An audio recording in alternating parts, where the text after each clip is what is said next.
What's up guys, it's me Jeremy. The tank meta has been fading away for a while now, and with the AP item changes, as well as the revamp of the Devourer jungle item, the tank meta is really starting to fade away for a variety of reasons. Let's get started.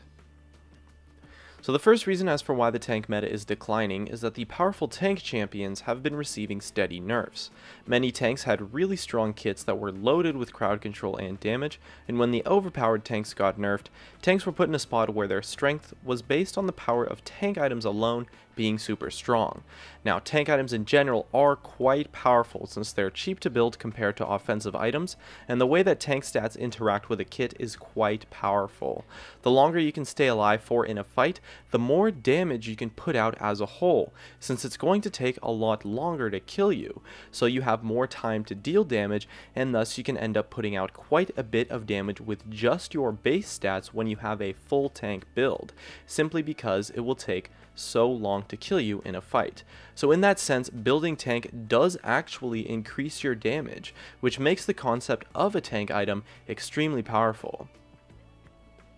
And since other items don't really do that, the trade-off that other AD items have is that they scale off of each other quite well. For instance, if you have an Infinity Edge and you pick up some attack speed, the value of that attack speed is a lot higher because of the attack damage that you get from the Infinity Edge, while AP items tend to provide a large amount of utility, or with an item like Rabadon's, scale off each other as well.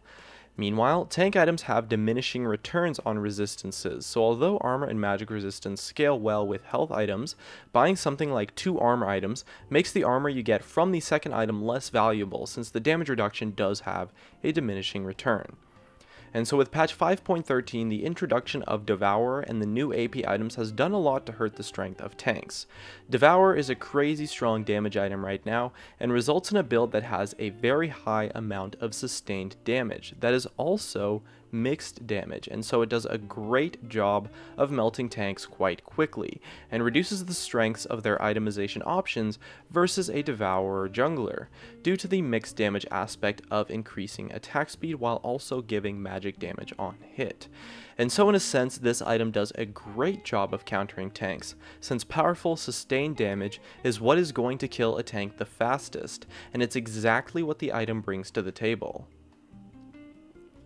As well, the new AP items are quite strong versus tanks, since they are just a lot stronger in general, and tanks tended to be crazy strong versus magic damage, since AP damage champions tend to not really have sustained damage at all, and are much more burst oriented, so a tank could survive the burst quite easily, especially with an item like Banshee's Veil. But with the new AP items like the new Liandry's and the new Rylai's, which is great for kiting tanks, as well as a higher AP Rabadon's and better power spikes, the huge advantage that tanks had on AP champions has shrunk by a reasonable amount, and so that's a pretty big strength that tanks had that's been somewhat thrown out the window now in favor of some really strong mid-game mages that are great at kiting tanks due to the crowd control in their kits and the large amount of utility within AP items such as Rylai's and Zhonya's. If you're enjoying my analysis and want to see more videos like this, just a reminder to tap that like button. And so with all of that said, the meta has shifted quite heavily to champions that do really well against tanks. Hyper carries have become super popular due to their ability to melt tanks, and utility mages are also very strong since they do a great job of kiting tanks and slowly melting them down. Tanks do have a lot of counterplay to them, mainly sustained damage and kiting, and so they're far from something like assassins, who tended to have a very unfair playstyle with difficult counterplay when they were dominating the meta.